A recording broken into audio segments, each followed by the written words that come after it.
Next हम लोग का टॉपिक है कीज़। की क्या होता है कि एक मैकेनिकल एलिमेंट होता है जो कि पावर ट्रांसमिट में हेल्प करता है। मतलब सिंपली ये एक सैफ्ट को कोई पुली हो सकता है या फिर गियर हो सकता है, उससे कनेक्ट करता है। ठीक, देखो अब तक हम लोग सैफ्ट का डिज़ाइन करके आए। सैफ्ट में क्या करता है, पावर ट्रांसमिट के लिए यूज़ करते थे, लेकिन पावर आएगा कहाँ से, यहाँ से। या फिर गियर यूज़ कर सकते हैं हम लोग, या फिर उसका ऊपर पुली लगा सकते हैं, लेकिन लगाना भी चाहिए। ठीक है, सपोज ऐसा गियर है, गियर का मैं इसको घुमाना चाहता हूँ तो कैसे घुमाऊँगा। ठीक है, घुमाने के लिए मुझे यहाँ पे गियर लगाना होगा या फिर पुली लगाना होगा, तो यहाँ पर लगाना होगा। अब कोई कहेगा सिंपली वेल्डिंग कर दो, क्या फ़र्क पड़ता है? फ़र्क पड़ता है। अगर मैं वेल्डिंग कर देता तो ये परमानेंट जॉइंट हो जाता है। परमानेंट जॉइंट अगर पुली टूट जाए तो हम लोग उसको सैफ्ट का भी नुकसान कर देगा। इसीलिए हम लोग क्या करते हैं, टेम्पररी जॉइंट चाहिए, उसके लिए की one of the best way. ठीक है, की में क्या किया जाता है, एगो पुली को सिंपली पुली या फिर गियर समझ लो, ज़्यादा को गियर ज़्यादा समझ में आता है, तो वो गियर को एगो सैफ्ट का ऊपर माउंट करना है। सपोज एगो गियर है, उसको इस सैफ्ट में लगाना है। तो कैसे लगाएंगे हम लोग? लगाने के लिए ये की एक बहुत अच्छा डिवाइस है। हम लोग क्या करते हैं, सैफ्ट का अंदर में एगो गड्ढा खोद देते हैं। ठीक है, इंजीनियरिंग लैंग्वेज बोले तो स्लॉट काट देते हैं। ठीक है, स्लॉट काट ले, ये हाफ स्लॉट सैफ्ट का अंदर, और जिसको लगाना चाहते हैं, हो सकता है गियर या फिर हब या फिर कोई भी फ्लाई व्हील लगाना है, फ्लाई व्हील लगा सकते हैं। ठीक है, तो उसका ऊपर काट देते हैं। ठीक है, तुम लोग को ईजिली समझ में आएगा। ये है की को अगर यहाँ पे बैठा दूँ और इसको अगर यहाँ पे एंट्री करा दूँ, यहाँ पे भी स्लॉट कटा हुआ है हाफ, यहाँ पे भी स्लॉट कटा हुआ, तो क्या होगा, दोनों अटैच हो जाएगा। जब घूमेगा, घूमने का टाइम दोनों अगर साइड घूमेगा तो ये जो डिवाइस लगा हुआ है, पुली हो सकता है, हब हो सकता है, फ्लाई व्हील हो सकता है, गियर हो सकता है, वो भी घूमेगा। ठीक है, बाय डेफिनेशन क्या बोलता है, a key may be defined as a machine element which use to connect, okay, point to be noted, use to connect the transmission shaft to rotating machine element like pulley, gear, sockets and flywheel. ये सबको connect करने में काम लगता है। Okay, function क्या होता है, एक पुली का फंक्शन के तरह प्राइमरी फंक्शन तो समझ में आया कि इसको सैफ्ट से पावर लेके, पुली से पावर लेके सैफ्ट में, या फिर सैफ्ट से पावर लेके पुली के ज़रिए दूसरा कुछ एलिमेंट में भेजता है। और एक क्या करता है, relative motion between the second function of key is to prevent relative motion between the shaft and joint element like gear घूम रहा है और सैफ्ट नहीं घूम रहा है, या फिर सैफ्ट घूम रहा है गियर घूम रहा है, ऐसा होने से रोकता है। ओके, मतलब सिंपली पावर ट्रांसमिट के हेल्प करता है। ओके, इसके बाद आता है टाइप्स ऑफ की। ठीक है, अच्छा, इससे पहले बता दूँ कि की वे क्या होता है। जैसे की होता है एक मेटल का बार, सिंपली छोटा सा बार कह सकते हो, तो उसको बैठाने के लिए भी जगह चाहिए उसको।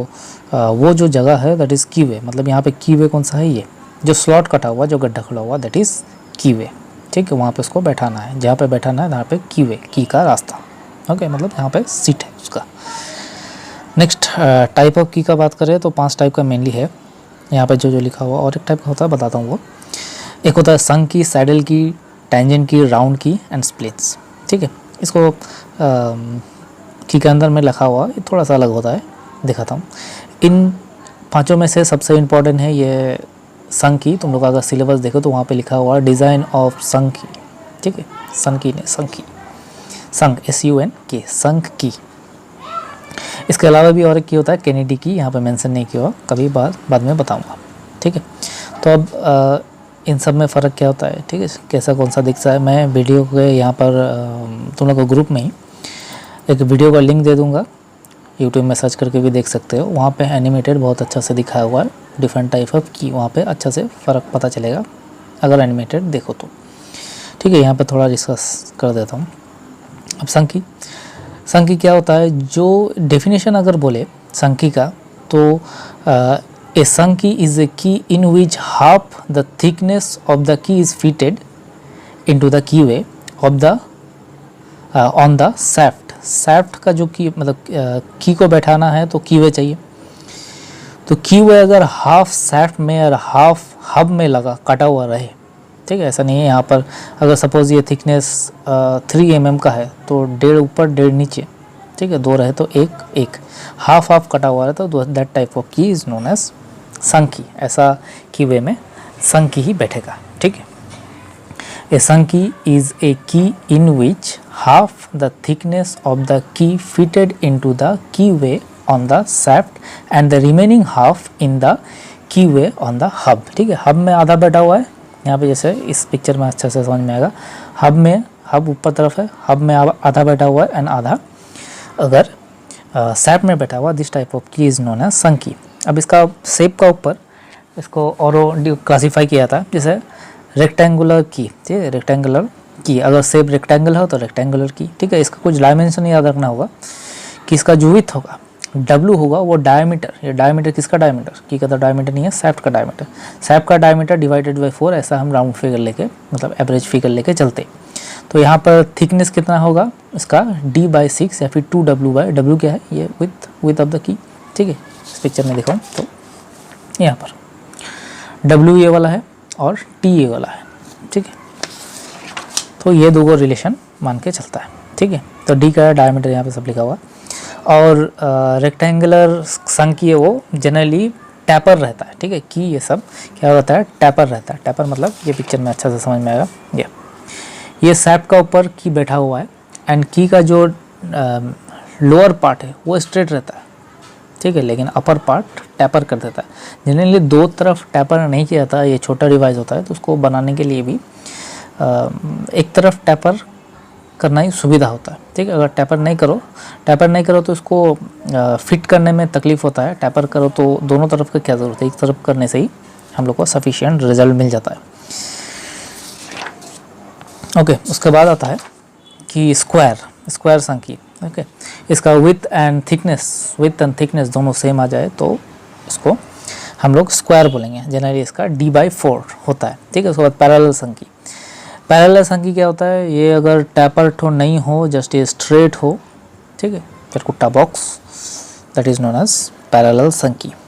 जिब हेड की, पिक्चर देखने से आराम से समझ में आएगा कि जिब हेड की क्या होता है। इसका सामने एक तरफ जिब हेड इसको बोल रहा है, ठीक है। इसको खाली अटैच कर देता है बस।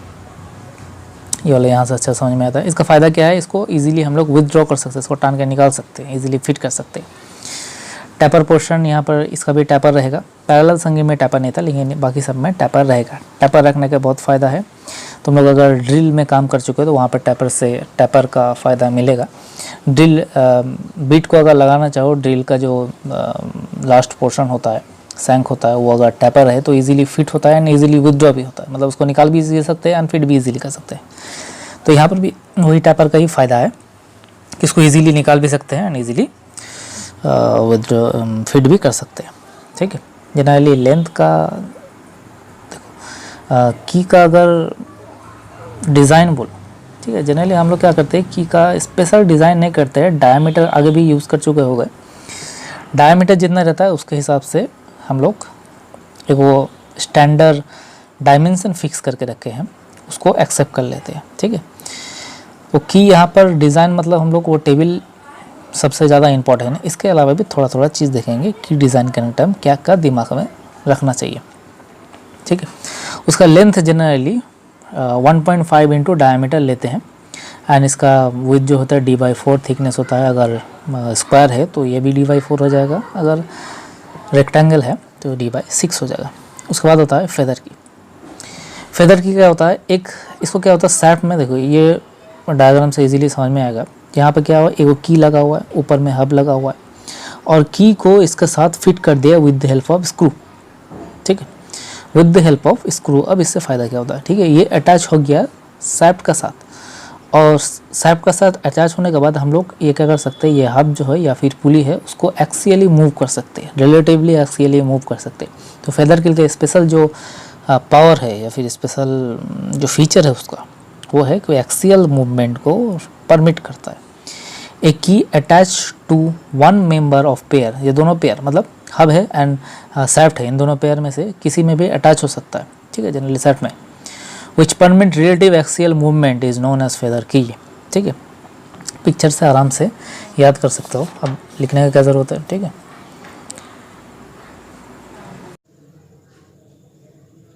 सिक्स नंबर संकी जो है वुडरूफ की, ठीक है, ये थोड़ा सा अलग होता है, बाकी सब तो रेक्टेंगल हो रहा था, ये ऐसा शेप का होता है, ठीक है। सेमी सर्कुलर डिस्क बोल सकते हो, ठीक है, कटा हुआ आधा सेमी सर्कुलर डिस्क को ऑफ कर काट दो। ठीक है, इसका फिटिंग कुछ ऐसा दिखता है। ये जो हाफ पोर्शन है वो सेट में लगा होता है, हाफ नहीं जनरली, ठीक है, हाफ से ज़्यादा ही होगा ये।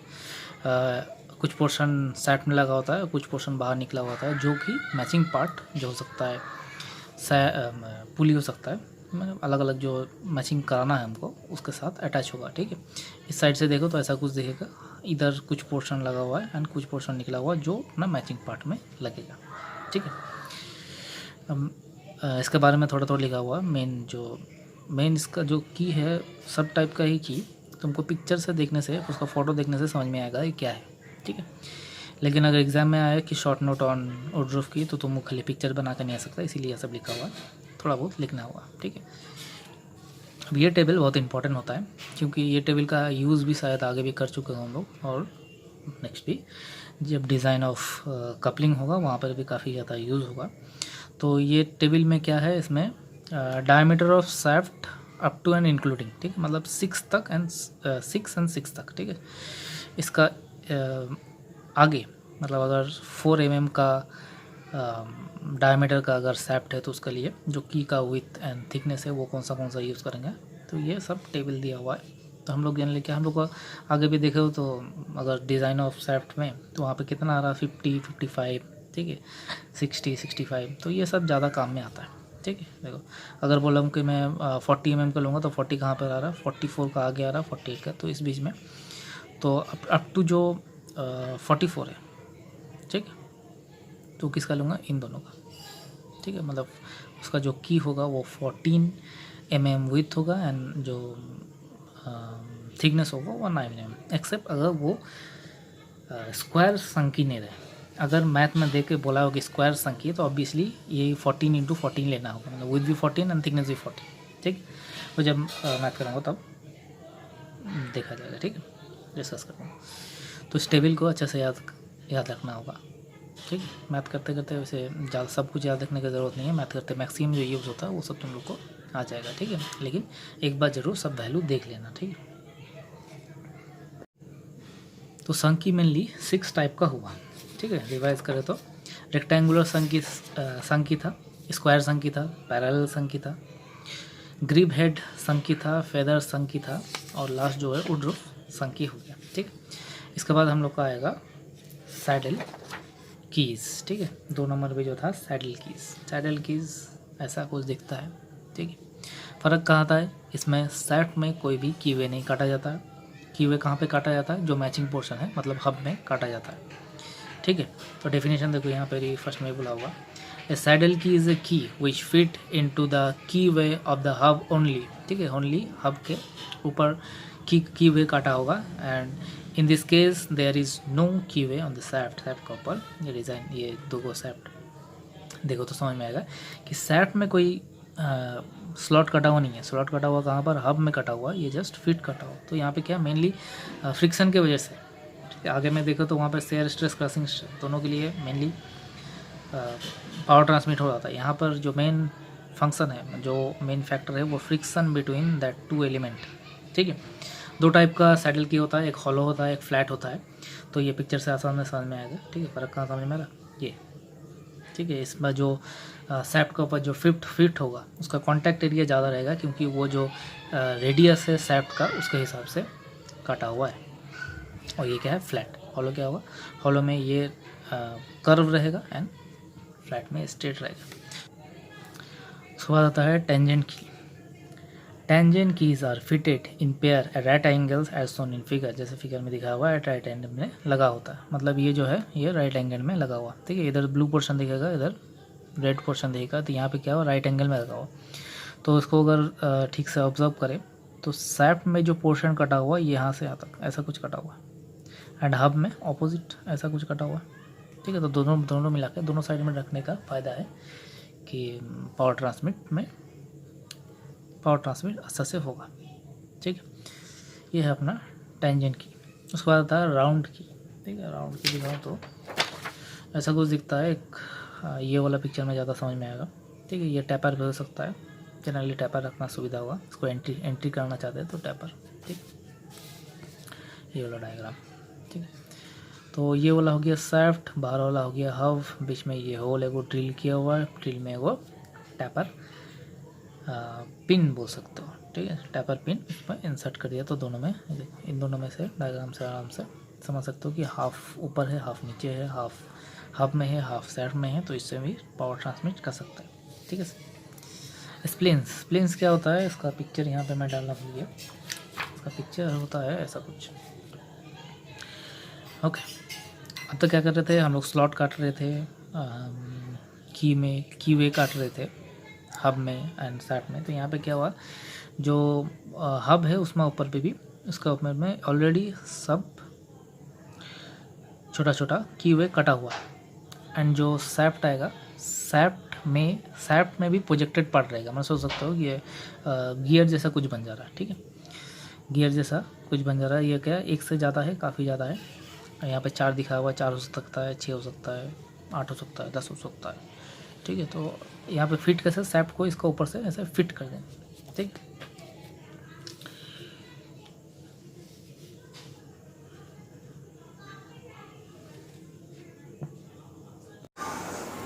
नाउ फोर्सेस एक्टिंग ऑन संकी, ठीक है। एक संक के ऊपर जो फोर्स अप्लाई होगा, एक तो फोर्स अप्लाई होगा जो उसका पावर ट्रांसमिट के लिए हो रहा है, 2 नंबर में जो लिखा हुआ है, forces due to the torque transmitted by the shaft. सब जब पावर ट्रांसमिट कर रहा है तब उसका ऊपर फोर्स तो आएगा।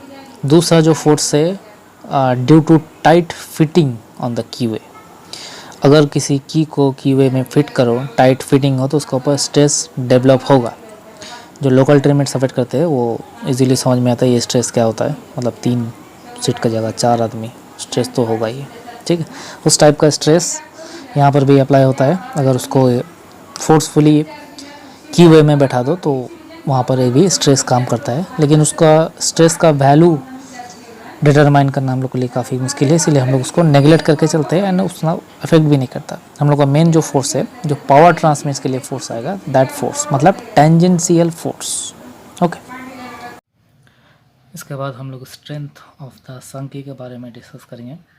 बेसिकली स्ट्रेंथ मतलब कितना पावर ट्रांसमिट कर सकता है एक संकी, उसका लेंथ एंड विड्थ के द्वारा वही डिस्कस करेंगे।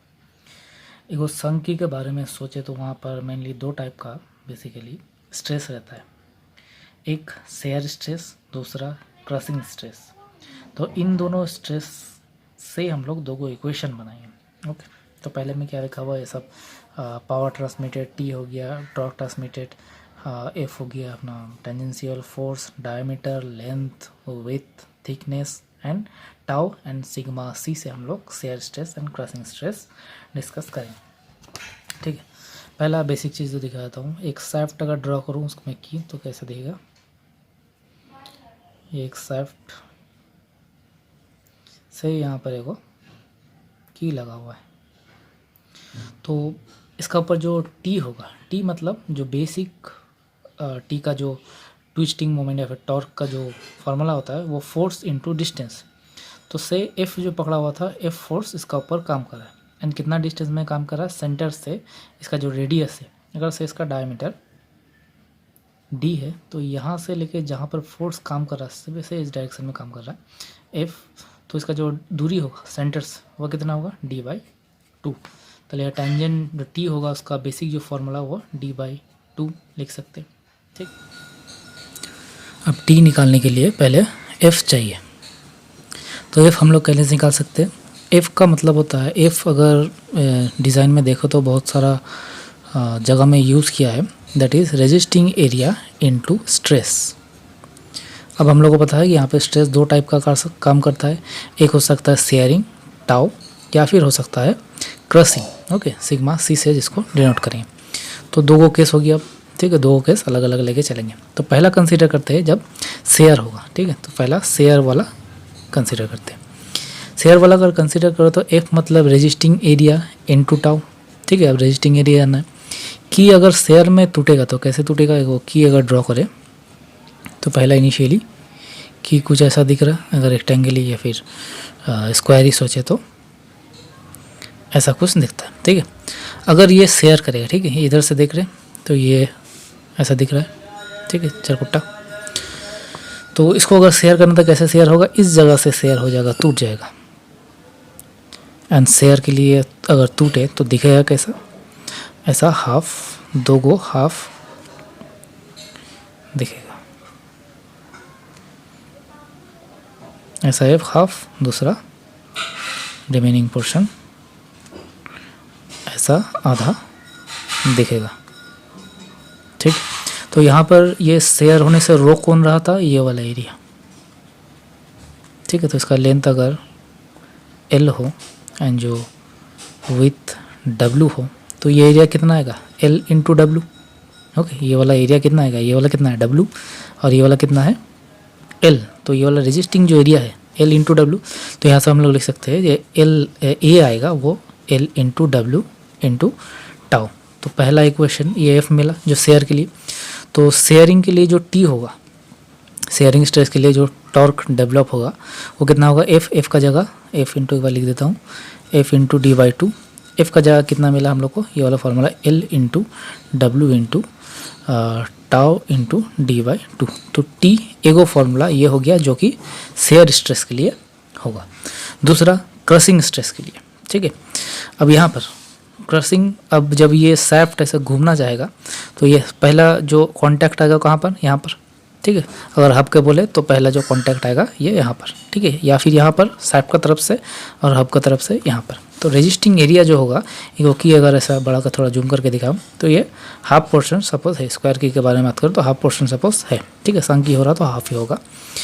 तो ये इतना जो पोर्शन है वो क्रशिंग में आ रहा। ठीक है, तो इसके लिए रेजिस्टिंग एरिया कितना होगा, इसका अगर क्रशिंग, ठीक, F निकालना चाह रहे, F मतलब A इंटू यहाँ पर सिग्मा C होगा, यहाँ पर A।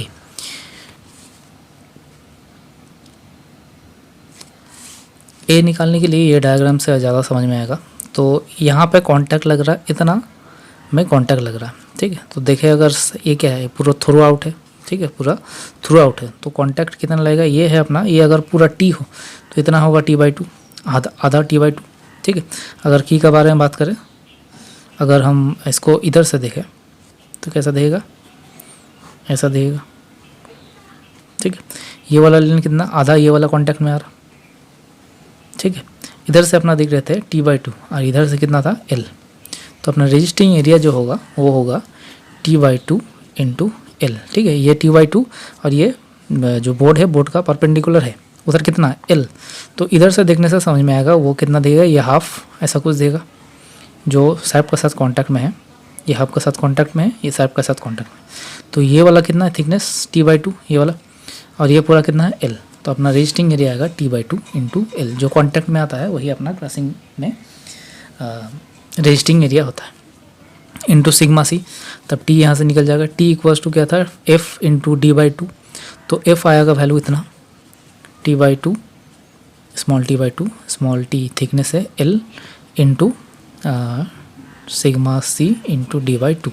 ये आ गया अपना दूसरा इक्वेशन फॉर स्ट्रेंथ या फिर T निकालने का दूसरा फॉर्मूला। ठीक, अगर हम लोग चाहते हैं कि ऐसा की बनाए जिसमें दोनों ही क्रशिंग एंड शेयरिंग दोनों के लिए सेम पावर ट्रांसमिट करें। ठीक है, यहाँ पे लिखा हुआ जो अभी डिस्कस किया वो यहाँ पे लिखा हुआ है। F पहले शेयर के लिए निकाले, ठीक है, L into W into tau, उसके बाद T निकाल लिए। ठीक है, ये इक्वेशन आया। एक इक्वेशन दूसरा क्रशिंग के लिए L इंटू T/2 ये हो गया। अगर हम लोग चाहते हैं कि ऐसा की बनाए कि दोनों क्रशिंग एंड शेयरिंग स्ट्रेंथ दोनों सेम रहे तो ये T दोनों सेम हो जाएगा, T दोनों ही सेम हो जाएगा। तो हम लोग क्या करेंगे, इन दोनों इक्वेशन खाली एक कर देंगे। तो हम लोग एक कंडीशन मिलेगा जिसके वजह से एगो की जिसका शेयर एंड क्रशिंग स्ट्रेस दोनों सेम आएगा। ठीक है, इन दोनों को अगर सेम करें, ठीक है, ये इक्वेशन और ये इक्वेशन दोनों सेम करें तो एक इक्वेशन बनता है। ठीक है, पहले में क्या था, शेयर के लिए L into W into tau into D/2, इधर भी L इंटू यहाँ पे क्या T/2 था into sigma C into D/2। तो क्या कट जाएगा, L कट जाएगा और W रहेगा, D/2 कट जाएगा। तो बचेगा क्या यहाँ पर W इंटू टाउ, इधर से बचेगा T/2 इंटू सिग्मा। अब यहाँ पर थोड़ा देखने का बात है, जनरली जो सिग्मा C होता है वो 2 गुना होता है टाउ का। मतलब जो क्रशिंग स्ट्रेस है, the permissible crushing stress for the usually key material is at least twice the permissible shear stress. मतलब यहाँ पे जो रिलेशन है टाउ और सिग्मा सी का, सिग्मा सी होगा 2 इंटू टाउ, ऐसा कुछ रिलेशन होता है। तो यहाँ पे जो इक्वेशन बताया कि W इधर था, इधर टाउ था इक्वल्स टू, इधर T/2 था, इधर सिग्मा सी था। तो सिग्मा सी का जगह हम क्या बैठा दें, 2 टाउ बैठा दें। तो W into tau equals to T/2 into 2 tau. तो टाउ टाउ कट गया, 2 कट गया, तो W इक्वल्स टू T। मतलब हमको अगर इक्वल स्ट्रेंथ का की चाहिए, शेयरिंग में भी जितना वो पावर ट्रांसमिट कर सके या फिर टॉर्क डेवलप कर सके, टॉर्क ट्रांसमिट कर सके, एंड क्रशिंग में भी उतना ही अमाउंट ऑफ टॉर्क ट्रांसमिट कर सके, तो उसके लिए हम लोग को उसका विथ एंड थिकनेस दोनों, ये जो मतलब सिंपली स्क्वायर रखना होगा। ठीक है, ये विथ और थिकनेस दोनों को स्क्वायर रखना होगा। ठीक है, मैथ में भी कभी कभी देखने को मिलेगा, मैथ में गिवन में दिया हुआ है, सपोज टाउ इक्वल्स टू 40 दिया हुआ and sigma C equals to 80 दिया हुआ, तो उस टाइम हम लोग क्या स्क्वायर की लेके ही चलेंगे। ठीक है, जो टेबल से मिलेगा अलग अलग वैल्यू हो। ठीक है, सपोज 40 इधर W40 और T 9 हो, तो हम लोग को जो अगर गिवन में ऐसा कुछ दिया हुआ है कि 2 गुना समझ में आ रहा, तो हम लोग एक ही को वैल्यू लेके चलेंगे, दोनों अलग लेंगे, रेक्टेंगुलर लेके चलेंगे, स्क्वायर लेके चलेंगे। ठीक है, अब यहाँ से इस दोनों इक्वेशन से और एक इक्वेशन मिलता है और एक रिलेशन मिलता है, दैट इज लेंथ का। ठीक, तो दोनों अगर इक्वल हो, ठीक है, कि अब हम लोग लेंथ के बारे में बात करेंगे, लेंथ ऑफ द की। ठीक है, वो भी एक फैक्टर है। देखो लेंथ की का जनरल डिज़ाइन इतना कुछ मुश्किल नहीं है। बेसिकली बात करो तो डिज़ाइन अगर किसी चीज़ का कर रहे हो तो वहाँ उसका सिंपली डायमेंशन समझा जा रहा। तुमको अगर की बनाने दिया जाए तो पहला तुम्हारा क्वेश्चन रहेगा उसका डायमेंशन कितना रहेगा। एज की एक रेक्टेंगुलर ब्लॉक हो सकता है, तो वहाँ पे 3 गो ही डायमेंशन रहेगा, एक लेंथ, एक with and thickness. Thickness and with diameter हिसाब से हम लोग जनरली सेट कर देते हैं। एंड आगे याद होगा जो लेंथ लिए थे वो 1.5 गुना 1.5 इंटू डी, यहाँ पर भी करीब करीब वही रिलेशन मिलेगा। ठीक है, तो उसके लिए हम लोग क्या करेंगे, शेयरिंग के लिए जो फॉर्मूला था वो यूज़ करेंगे। T equals to L into W into tau into D/2, ये था अपना शेयरिंग स्ट्रेंथ रिप्रेजेंट कर रहे थे। और सैफ्ट का तो डिज़ाइन कर रही है, फॉर्मूला काफ़ी सिमिलर है। ठीक है, सैफ्ट का तरफ से सोचे तो T इक्वल्स टू वो जो पावर ट्रांसमिट कर रहा है उसका वैल्यू कितना होगा, π/16 इंटू टाउ 1। यहाँ पे क्यों दिया हुआ, क्योंकि इनिशियली हम लोग सोच रहे चले कि सैफ्ट का जो मटेरियल है वो की का मटेरियल से अलग है। यहाँ पर टाउ यूज़ कर रहे थे वो की का मटेरियल के हिसाब से था। टाउ 1 यूज़ कर रहे, सोच रहे सैफ्ट का मटेरियल अलग होगा। मटेरियल हिसाब से अपना स्ट्रेंथ भी अलग होता है, तुम लोगों को पता होगा। तो टी जो है ये सैफ्ट के लिए है, ये टी जो है वो टाउ के लिए। तो सैफ्ट जितना पावर टॉर्क ट्रांसमिट कर रहा है तो की को भी करना चाहिए। ठीक है, ऑब्वियसली दोनों इक्वल होगा। सपोज़ ये वीक है तो इतना पावर, ये इसका सपोज वैल्यू हम सोचे से एग्जांपल 100 है, इसका 80 है, तो ये ट्रांसमिट नहीं कर पाएगा। तो एटलीस्ट इन दोनों को इक्वल होना चाहिए। ठीक है, मिनिमम कंडीशन ये है। ठीक है, तो दोनों को इक्वल करें, L into W into tau into D/2, इधर π/16 इंटू टाउ 1 इंटू D3। तो इन दोनों का इक्वेशन करें, यहाँ से अननोन L निकाल सकते हैं। ठीक है, ये L को हम लोग यहाँ से इक्वेट करें। तो इक्वेट करने के लिए क्या, इसको कैलकुलेट करके दिखाता हूँ। L into W into tau into D/2 इस साइड था, और अगला साइड क्या था, π/16 इंटू टाउ 1 इंटू DQ। तो यहाँ से हम लोग को L निकालना है। तो L इक्वल्स टू, बाकी को एक साइड कर देता हूँ, इसको 8 π/8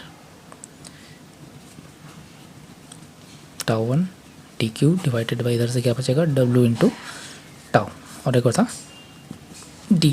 अब हम लोग आगे देख के आए थे W इक्वल्स टू D/4, तो उसको बैठा देंगे π/8 इंटू, अच्छा टाउ दोनों को अलग कर देता हूँ। तो ठीक है, यहाँ पे DQ है, नीचे क्या है W का जगह D/4 लिख सकते हैं, और एक D था, D/4 लिख सकते हैं, और इधर लिख सकते हैं, और क्या बचा हुआ टाउ 1 डिवाइडेड बाई टाउ। उसके बाद यहाँ पे डी डी काट सकते हैं, 2 को डी है यहाँ पर, 1 को डी, और इधर 4 तो 4 कटेगा 2, तो बचेगा pi by 2 into D into tau 1 by tau. ठीक है, इसको कैलकुलेटर में देखो तो वो आएगा 1.571 D tau 1 divided by tau. ठीक है, तो ये रिलेशन आया मेरा L equals to 1.571 D into tau 1 by, ये सैफ्ट मटेरियल के लिए, ये की मटेरियल के लिए। तो अगर ऐसा हम सैफ्ट जो मटेरियल का है वो भी की मटेरियल के लिए, मतलब दोनों का मटेरियल अगर सेम यूज़ करें तो ये दो को सेम होगा, तो रिलेशन मेरा ऐसा कुछ आ जाएगा। ओके, इतना तुक था अपना थ्योरी। ठीक है।